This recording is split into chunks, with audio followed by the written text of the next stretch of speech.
Hi, this is Eternal King here bringing you another LOR video today. So I wanted to discuss what I believe to be as the best Eddy decks. So the best Elder Dragon decks in Eternal, the most competitive Elder Dragon decks. My opinions might surprise you a little bit.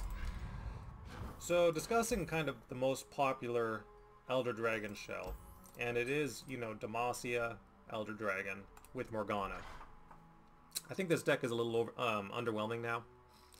I'm going to be pretty honest with you. I think just playing like formidable units and Galio and like blocking Badger Bear and just like big stuff, and then playing Morgana on 5 to disrupt your counter swing for tempo, it's just not quite, it's not quite there anymore in terms of the power scaling of Eternal as a format. I think you'll find that after you face this deck enough times, you will be winning with like surprising number of decks, right? Like you'll win with Rise into this because Rise has infinite stall and infinite healing. You'll win with Azirarelia into this because Azirarelia can just bounce the cards it doesn't like seeing and then rally an infinite number of times. You'll win with Annie Jin because Annie Jin will just decimate their face and go over the mid-range player. And like that's an example of like aggro, aggro winning and combo winning and, OTK winning. And then in terms of like control, you can play Jace Lux and just like laser beam and remove everything. So like you'll find that with, old school Jace Lux, you'll find that the normal mid-range shell is just not that good anymore. So what is the best, mid-range Eddy deck? Because there's only 2 Eddy decks in the game. That's just a fact. There's 2 Eddy decks. There's tempo 6 drop spam, so basically means that everything in your deck is designed to get to mana 6 naturally and spam 6 drops for value. And you can do that through removal, you can do that through board presence, you can do that through champ synergies, it doesn't matter. It's the tempo 6 drop pile. And now out of the tempo 6 drop piles, I believe that Auction is best. I think you just jam Auction, like you run a normal Auction deck all up and through with like Forsaken Bakai, Shapestone, Auction, Absolver, Desert Duel, Grappling Hook, Merciless Hunter, Quicksand, Swinging Glaive, and then Verucan Vagabond, and that's gonna just like, that's your normal Auction game plan right there. Like all of this is just standard Auction stuff. And then you just run your 6 drops. And you can just run Captain Erica, which is going to capture a unit or landmark. You can run Enraged Fire Spitter, which is going to Mystic Shot something and drag something, and then you can run Grim, which is going to do -4 to something. And you can just run these 3 tempo 6 drops with play effects and grant them deathless, and like you're fine. And then you have your Auction leveled and drawing you cards. And presumably your Auction is big thanks to Swinging Glaive and stuff like that. And like that's pretty scary. In terms of a high synergy sort of Elder Dragon list is Auction Eddy. I think Auction Eddy is one of the stronger ways you can run this tempo 6 drop archetype, and the reason why it's stronger is because it's already doing something good, right? So it's already playing a high synergy champion that is turbo leveling and is powerful on his own. Auction's just an amazing card, and he can just build an Auction deck and it'll be almost as good as this. The only difference is that this one's going to have that tempo top end, where you're playing, Erica, Enraged Fire Spitter, and Grim. And like that's going to be fine. That's all you need to do in this kind of shell. If you're trying to win into not mirror matches, but like just normal high synergy decks, if you're just trying to be like out of the box and unique about the way you build Eddy, I would just do this. What is the best ramp Eddy shell, or best Eddy ramp win condition? Well, there's only one in the game really that is worth mentioning. And every other sort of version of every other version of Eddy ramp is kind of inferior to a matron list, right? So basically you play, you ramp twice in any Freljord shell, and that means you're playing Spectral Matron on 6. So now Spectral Matron becomes a tempo 6 drop because you've ramped twice successfully. Then Spectral Matron pulls, a Cythria for 10 mana, which means that your entire board is going to have Challenger and be huge, or it pulls a Heisho for 10 mana, which means you get to play something else. Either way, that's really, really good. It's insanely powerful. Basically, any sort of ramp Eddy shell that is not specifically a matron list is inferior to a matron list. So, like, if I was saying, like, okay, well, Auction Eddy is the best mid-range list for Elder Dragon, I would say that Spectral Matron is going to be the best win condition for any ramp Eddy list, and that basically puts you on Freljord most of the time because you need the hard ramp. Yeah, so basically Spectral Matron, it's a tempo 6 drop after you ramp twice, and then it pulls a Sithrir with just 10 mana, it buffs your entire board, and then it grants everything Challenger, so you can just clear the entire opponent's board. They can't win con out anymore. That is the best ramp win condition for Eddy, and then I would say the best tempo shell is Akshan Eddy, because it's already a good deck doing a good thing, and then it just has the Eddy top end as like an additional, well, can you get through this? If your Akshan plan fails, then you have the Eddy stuff. I would say that, you know, those are the two best versions of Eddy, being the ramp and the tempo 6 drop variant, and anything else is inferior and not really worth exploring. Then we get down to, you know, what are the good counters for these things?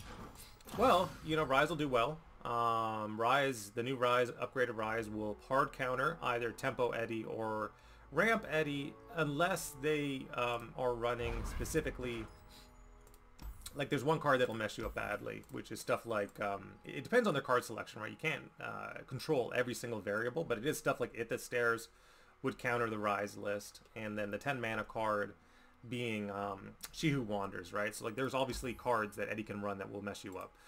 But assuming that they're not running those cards, and even then you can probably like bounce or like counterspell certain effects. Like there's 2 denies in the Rise deck, so again, you'll have a pretty good time with the Rise shell into most variants of Eddy, unless, you know, it's like super memey. You know, if they get the like the Hey Show thing with the Spectral Matron going, and like that's really brutal. And that's what I'm saying. Like Spectral Matron Eddy is like the only ramp Eddy worth exploring, because it just jams more numbers, which is all Eddy does. Other counters for Eddy, so again, a Zerarelia, upgrade to Zerarelia will just insta-win into Eddy. I run my Annie Jin with 3 Decimates, which again, it amazes me, and this is like one of the things I think we'll talk about in a later video, is like how do you upgrade meta decks to be better than the lists that are available online? And it is stuff like this, like Annie Jin in the Eternal list just not running 3 Decimates, and it's like, what are you doing? Like Decimate is your win condition in an Annie Jin deck. Sometimes it does 5 damage if you proc the Jin skill, like 5 damage, or sometimes it can do 6 damage if it procs Mana Soul Student. Like that's like a 6 damage, 6 mana burn spell. Like that is so much damage. And that's going to allow you to go over the heads of the Eddy players. And, you know, when they try to do their big board spammy thing, you're just like, okay, well, here's my lethal, you know, and they're not going to have healing to deal with that most of the time. Assuming that they're running a meta list, which is, you know, either the mid-range variant or the Spectral Matron variant, you can just decimate them in the face, and it's going to be lethal.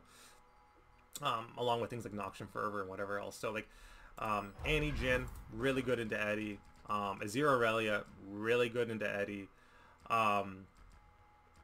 Obviously, you know, OTK decks, so Rise being a little less good, but then Bandletree also being very good. So Bandletree and Rise having very good matchups into Eddy as well. They're both OTK decks. You could run rally-based decks. I think that's pretty okay. So something like a combo-heavy variant of Poppy Taric, like my upgraded Poppy Taric, pretty good. Pretty good into Eddy, because when they try to like strike the Taric, you just like jam Blessing of Targon, and they're not actually getting that value anymore. And then you get the freedom to jam more burst spells when you swing with the Taric, or just double rallying out or whatever. For the most part, I feel like this list is pretty solid, pretty strong overall. A lot of people like to run the barrier card. You know, if you want to run like one of these, like a Bright Steel Protector in there just for the Fleet Feather meme, I don't like it as much personally. But a lot of people do like to run the Bright Steel Protector on the Fleet Feather, which is fine. It's not making or breaking anything. But again, I run my variant very burst heavy, less slow speed effects, combo heavy, or I don't know, whatever you would call the normal way standard players play this game. Other counters, sometimes you can do well with like an Elusive Spam Shell, right? Elusive Spam, gonna do pretty well into a lot of Eddy decks, depending on their construction. Again, there's a lot of variance in terms of the tech cards they're playing. But yeah, you know, really, however way you cut it, a lot of decks are gonna do pretty well into Eddy. Like I believe this is my Ravenbloom variant. And like if you want to run not anti-Jin and want to be like a little more hipster about it, like you can run Ravenbloom to bulk, and like even that is going to be fine into Eddy. I like that to bulk variant quite a bit. It's just, you know, Rumble. I think Rumble's pretty good. Just like anything that spams Spell Shield is kind of hard for opponents to deal with, so Rumble's good. But yeah, again, Eddy's not amazing. Not amazing by any means. You can run like old school Nora Swain. I saw someone running old school Nora Swain with this card here, like old school variant with Broadmane. So old school Broadmane, Nora Swain, and like it was really good. It was just like, it was nice to see again. It was like the old like Majin Bay style of ping control, and that felt very good into what I was playing at the time, and I have no doubt that it would also feel very strong into an Eddy deck as well. And like that is the thing about Eternal, is like there are so many tools available to counter Eddy decks that are not available in Standard, and increasingly I just find Eddy to be like a Snorefest, where it's just like I'm autopiloting to the win every single game, because you know, they just don't have the answers. Like what are good, you know, what are the Eddy things that you put in an Eddy deck? Well, it's usually strikes, right? So it's a lot of strike spam, grappling hook. If they're playing the Eddy variant, they have a lot of strikes. They have a critical mass of strikes, which is why I think the Auction variant is better. They're going to have a lot of strikes to control you out in the early game. It's one of the reasons why I think that version is better. But if it's the Demacia version, they're basically on one strike most of the time. Maybe they have some singles teched in there. But it's not great. It's not great for go-wide strategies, right? Like just in general, just like strike spamming with Gentleman's Duel. Like sure, they'll kill your Annie, but they're not going to kill, you know, your other 2 1-drops and your 2-drop and all that stuff. Like they can only kill Gentleman's Duel one thing for value. And if they're doing that on a 1-drop, well, that's pretty good for you, right? In terms of mana efficiency. So generally speaking, the Demacia variant not dealing great with aggro. They, you know, unless they play it on a formidable card, they can't kill the Azir. And even if they do, you might have an answer, like a burst answer, it's in there. Or maybe you just play the second Azir, right? In general, again, Auction and Eddy decks are not very responsive, and it's in their lack of responsiveness and their brick wall play pattern that they are the most exploitable. You know, I believe Ramp, the meta Ramp Eddy shell runs 1 Avalanche, 1 Blighted Ravine. That's 2 AoEs in a Ramp shell. Only 2. Because they're so dead set on like Spectral Matron meme tier stuff, right? Like they're trying to meme out so hard with Spectral Matron that they only run 1 Avalanche, 1 Blighted Ravine. I would just jam a bunch of Ramp and then go full play set of Blighted Ravine and Avalanche, and then do your Spectral Matron combo, and then you're like super safe against aggro, and probably safer against Azir Aurelia as well. But they don't do that, right? So again, I do think that the more responsive your Eddy deck, the better it is. Brick walling out, either for the tempo shell or the ramp shell, is kind of the mark of a bad player. You think that if you just build a wall of stats that will save you, and while it's true in Standard that board math is everything, and board math is the only thing that wins you games in Standard, which is why Eddy is the top card in Standard, in Eternal, board math is like the least important thing. Unless it's like a lot of board math. Like it has to be a critical mass of board math to guarantee you the win, like the Spectral Matron play, where it's like 8-8 with Fearsome plus like 10-10 buffing everything and granting Challenger, and it's like an instant 20 stat play or something. Like that's a lot of stats. That's the kind of stats you need to win in Eternal. 20 stats basically in a ramp shell. But yeah, you should be on the Avalanche, you should be on the Blighted Ravines, just running full play sets of these, I think, rather than board spam is going to generally be better for you. Unless it's like a Tavern Keeper or something that's healing your Nexus. Tavern Keeper's good. You know, running Tavern Keeper is pretty solid. But yeah, board spam, not really there when you have decks that just have solid win cons, right?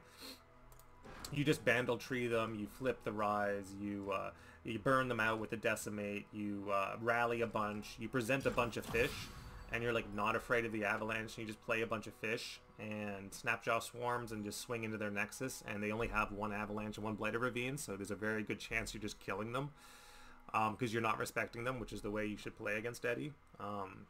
for the most part, again, that is key.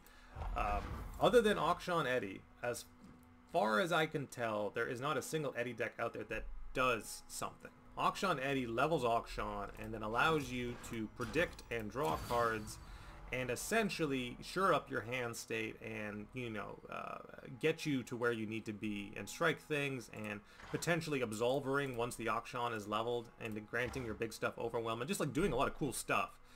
The Auction Eddy shell is actually like legit like a deck. It is a good deck. I'm not going to criticize this deck, but every other Eddy deck that I see typically is non-responsive, A.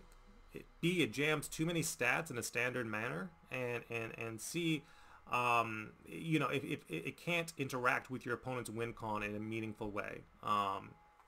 Again, other than Auction having like Desert Stool plus Grappling Hook, that's, you know, 6 strikes, which is about right, and it's also leveling the Auction, granting him keywords, and then potentially giving him Challenger and stuff like that. Like, the Auction version is the most responsive out of all the variants, and even my version is going to be running like Captain Erica and Rage Fire Spitter plus Grim, and just like everything is just play effects, dragging things, killing things, doing things in the Elder Dragon shell.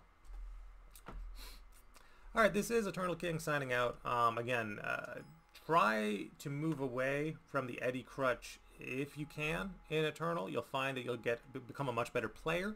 You'll also start to figure out what other decks are doing and what you're supposed to be doing in response to those decks. Because again, just playing stuff for the sake of playing stuff isn't going to win you many games in Eternal at high level. You need to be like, oh wow, if this is 0 levels and I don't deal with it, it's just going to win the game. It's like, yeah, it is. It's going to win the game. If it's built correctly, that Azir is just going to instantly murder your Eddy deck. You have to deal with the Azir. Which means striking it or challenging it, removing it in some fashion. It has to be dealt with. And if your opponent does something to protect the Azir after you try to challenge it, you need to be able to do something in response, like a strike. Because if you don't, then again, you're just losing, right? You're just like challenging it on a hope and a prayer. Yeah, if the Azir levels, you're losing. And if you remove the Azir and they play another one, you're still losing. Because now all of a sudden every single one of their big bounce cards is just going to be generating so much value, right? Like, you're like, oh, I got to my tempo 6 drop and I'm so excited, and then they Defiant Dance you and like go 4 wide with tokens, and you're like, oh, okay, well I just played a 6 drop that did nothing. Yeah, that's kind of the thing. And you'll see that even in my Auction variant, I run Captain Erica. All my 6 drops are not stat jamming, they're all removal, right, in my Auction shell. Like, all of my 6 drops that I run in my Auction shell are in fact removal 6 drops. They're not tempo 6 drops. They have a lot of tempo behind them, but they're not there to jam stats. They're there to answer things, which is, I think, the right way to play the Auction shell. Alright, this is Eternal King signing out. Just a discussion video on, quote-unquote, the best Eddy decks for Eternal, and then also the best counters for Eddy decks in Eternal. So either way, whether you want to be the Eddy enjoyer, which is fine, I know I like to have fun at shaming Eddy enjoyers, but there are good Eddy variants that are responsive and interesting and level things. And then if you want to counter the Eddy enjoyers, there's also great advice for you in this video. This is Eternal King signing out.